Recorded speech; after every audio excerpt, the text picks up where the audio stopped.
Hola, ¿qué tal? Soy Sergio Castillo, médico patólogo. Imparto la materia de patología a alumnos de séptimo semestre y en esta ocasión vamos a ver el tema de valvulopatías. Bueno, las alteraciones mecánicas de las válvulas cardíacas son importantes que las revisemos puesto que son una causa frecuente e importante de cardiopatías. Y los dos tipos principales de defecto mecánico son el estrechamiento o la rigidez anormal que provoca estenosis y la incapacidad de la válvula para cerrarse de forma completa, la cual va a provocar insuficiencia.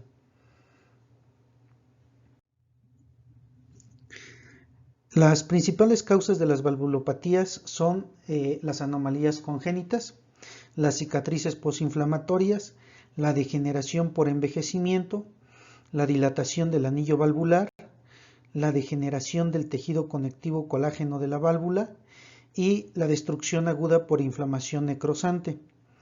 Entonces, cualquier válvula que esté estructuralmente anormal va a ser susceptible de que sea colonizada por algún microorganismo y entonces le denominamos valvulitis infecciosa. Los trastornos inflamatorios de las válvulas cardíacas pueden producir vegetaciones y cicatrización de forma tardía, debido a que la inflamación del endocardio de las válvulas cardíacas es una causa importante de valvulopatías que se pueden deber a una lesión inmunológica que inicia la inflamación sobre estas, como ocurre en la fiebre reumática, o a una lesión infecciosa, por ejemplo, en la endocarditis bacteriana o micótica. Y entonces tenemos que la lesión inflamatoria sobre las válvulas cardíacas nos va a acarrear dos consecuencias importantes. Uno, al quedar expuesto el colágeno valvular, este va a estimular la formación de un trombo. Estos trombos son nódulos exofíticos o abultamientos verrucosos en las válvulas que también denominamos vegetaciones. El otro punto es que la inflamación y la formación de trombos sobre la válvula provoca una organización con cicatrización del colágeno y esto origina distorsión física de las valvas y las hace mecánicamente anormales y como consecuencia funcionalmente también anormales. Este punto es importante, este punto de aquí abajo. Las válvulas del lado izquierdo del corazón, que son la mitral y la aórtica, son las que sufren con mayor frecuencia endocarditis y formación de vegetaciones trombóticas. Por lo tanto, el material embólico que viene de las trombosis valvulares pasa a la circulación sistémica y produce infartos en distintos órganos. Algunas vegetaciones se forman a causa de hipercoagulabilidad sanguínea.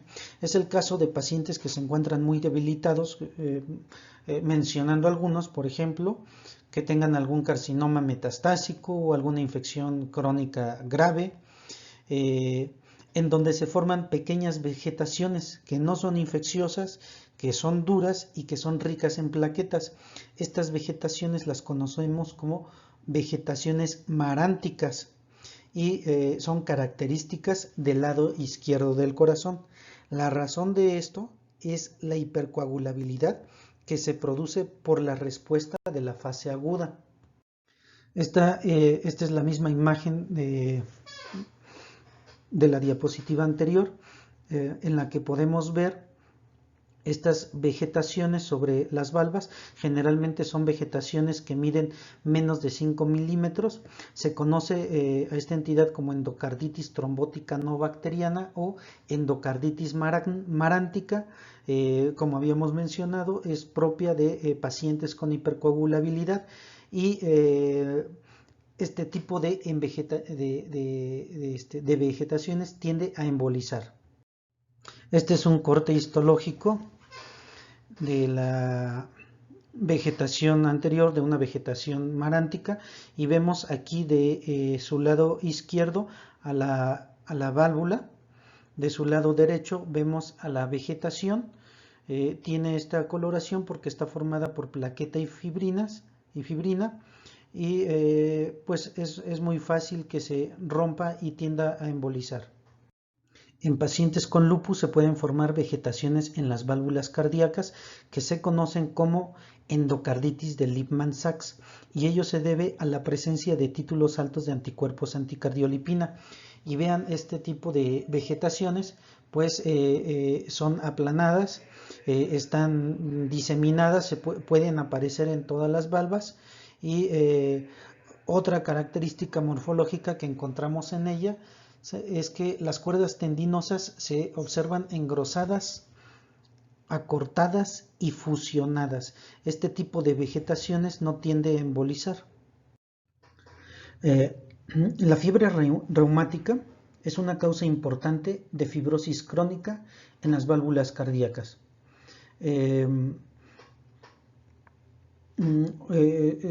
Últimamente su incidencia ha disminuido en estos últimos años. La pericarditis y la miocarditis reumática que se producen durante la fase aguda se suelen resolver sin efectos negativos a largo plazo. Sin embargo, la lesión valvular cura mediante fibrosis progresiva con engrosamiento fibroso de las valvas y las cuerdas tendinosas. Las valvas, la siguiente diapositiva.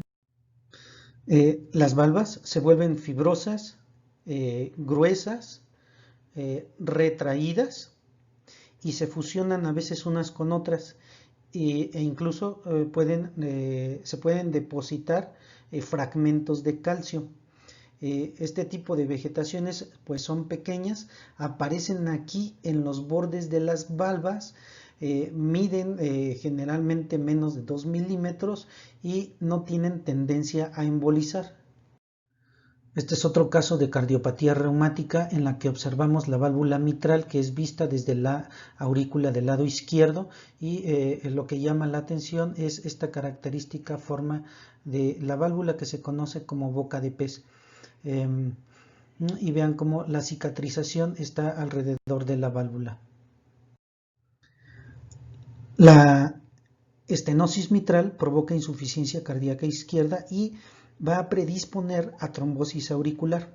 Esta estenosis mitral se produce por la fibrosis posinflamatoria de las valvas, y solamente en la mitad de los casos existen antecedentes de fiebre reumática. Por lo tanto, no podemos suponer una etiología reumática en todos los casos. Las valvas, como habíamos visto en la diapositiva anterior, están engrosadas, las comisuras fusionadas, y el resultado es un orificio valvular estrecho alargado en forma de pez. Bueno, la incapacidad del vaciamiento de la aurícula izquierda a través de la válvula estenosada produce hipertrofia y dilatación auricular izquierda, y entonces la presión retrógrada provoca hipertensión pulmonar y congestión vascular pulmonar, que puede ser causa de hemoptisis. Una complicación frecuente en este tipo de valvulopatía es la fibrilación auricular, con la consiguiente aparición de trombosis auricular izquierda. Bueno, este es otro caso de una válvula mitral en donde el tejido ya se ha organizado y se ha fibrosado. Vean cómo aquí en las valvas las cuerdas tendinosas están acortadas y engrosadas. Bueno, esta complicación puede tardar décadas en que se vuelva sintomática, pero esta estenosis valvular puede producir un aumento llamativo de tamaño de la aurícula izquierda, y eso va a predisponer a la formación de trombos murales, como vemos en la fotografía de su lado derecho. Vean aquí cómo están estos trombos ya organizados en la aurícula. La insuficiencia mitral produce regurgitación del ventrículo izquierdo hacia la aurícula, y sus causas son múltiples. Algunas de las principales pueden ser o son fibrosis postinflamatoria, generalmente de tipo reumático. Otra es la disfunción del músculo papilar después de un infarto, la dilatación ventricular izquierda y la destrucción de las válvulas por alguna infección. Si la valva o la válvula se hace bruscamente incompetente, ya sea por la rotura del músculo papilar o por alguna perforación infecciosa, entonces se desarrolla edema agudo de pulmón y en la mayoría de los casos la regurgitación comienza poco a poco, produce ensanchamiento primero del ventrículo izquierdo, después de la aurícula izquierda y con el tiempo aparece una insuficiencia cardíaca izquierda progresiva. El prolapso, vamos a poner la siguiente. Bueno, vean aquí, observamos aquí una válvula mitral y encontramos que en las válvulas tienen un abombamiento o un prolapso hacia arriba. Bueno, este prolapso de la válvula mitral es mucho más frecuente que el de la cardiopatía mitral reumática. La valva sufre degeneración mixoide de la zona fibrosa central, se reemblandece, se abomba hacia la aurícula durante la sístole y finalmente produce insuficiencia. Este tipo de padecimiento es mucho más frecuente en mujeres y suele aparecer en adultos jóvenes. En algunos casos también existe historia familiar. Este es otro caso de prolapso de la válvula mitral que finalmente va a terminar en insuficiencia valvular aguda. Bueno, la valvulopatía aórtica es una causa de muerte súbita cardíaca. Con frecuencia este tipo de válvula sufre enfermedades que pueden producir estenosis o insuficiencia. En el caso de la estenosis aórtica, esta se debe a calcificación de alguna válvula aórtica bicúspide congénita, a fibrosis postinflamatoria después de una fiebre reumática o a degeneración calcificante de tipo senil. Bueno, entonces esta enfermedad, pues esta de la estenosis aórtica, afecta a las válvulas aórticas bicúspides, que son pues una malformación congénita frecuente, aunque también se llega a dar en algunas válvulas normales. Y en cuanto a las principales causas de la insuficiencia aórtica, pues son la retracción de estas valvas, ya sea por fibrosis posinflamatoria o que se retraigan por la calcificación senil. Otra causa importante es la erosión de estas por inflamación en la endocarditis infecciosa o por dilatación de la pared aórtica y del anillo valvular. Bueno, ahora hablando con respecto a las válvulas del lado derecho del corazón, pues estas no suelen sufrir enfermedades, pero sí pueden llegar a presentar fibrosis posinflamatoria en la cardiopatía reumática, en la endocarditis del lado derecho del corazón. Se suele observar en aquellas personas que son adictas a drogas por vía intravenosa y por razones que desconocemos, el síndrome carcinoide puede producir fibrosis endocárdica del lado derecho, así como estenosis pulmonar. Bueno, finalmente vamos a revisar la endocarditis infecciosa, que se refiere a la infección de las válvulas cardíacas o de cualquier zona del endocardio, y se clasifica en dos grupos. En el primero de ellos, los pacientes tienen predisposición a la infección porque tienen una anomalía estructural de las válvulas cardíacas o algún defecto cardíaco congénito. La incidencia de este tipo de endocarditis ha ido en aumento debido a que hay mayor supervivencia de pacientes con corazones y válvulas cardíacas que son estructuralmente anómalos. Y entonces los organismos infecciosos responsables de este tipo generalmente son de escasa patogenicidad y vienen de organismos comensales como son la piel, la boca, las vías urinarias y el intestino. Sucede que estos gérmenes pasan a la sangre durante algún episodio trivial de bacteriemia y entonces se instalan en la superficie del endocardio anormal y ahí proliferan y originan una infección persistente. Bueno, dentro de este grupo entran las válvulas aórticas bicúspides, la fibrosis posinflamatoria, el síndrome de prolapso mitral y también las prótesis valvulares. El otro grupo, que corresponde a las válvulas normales, a diferencia del primero, se trata de una infección por gérmenes patógenos que invaden directamente a la válvula y la destruyen. Generalmente esto se observa en adictos a drogas vía intravenosa o después de una cirugía a corazón abierto. Bueno, de acuerdo a los dos grupos principales de endocarditis infecciosa que acabamos de describir, se observan dos cuadros clínicos que son los siguientes. Primero tenemos la endocarditis infecciosa aguda, que se debe a un germen virulento, puede ser estafilococos, y que afecta a una válvula previamente normal. Las bacterias proliferan en esta válvula y causan necrosis con desarrollo de vegetaciones trombóticas. Estas bacterias patógenas pueden destruir las valvas con perforación y alteración de la función valvular, lo cual va a provocar insuficiencia cardíaca aguda. Esta enfermedad es rápidamente progresiva y muchas veces letal. Por el otro lado tenemos a la endocarditis bacteriana subaguda, que se suele presentar sobre válvulas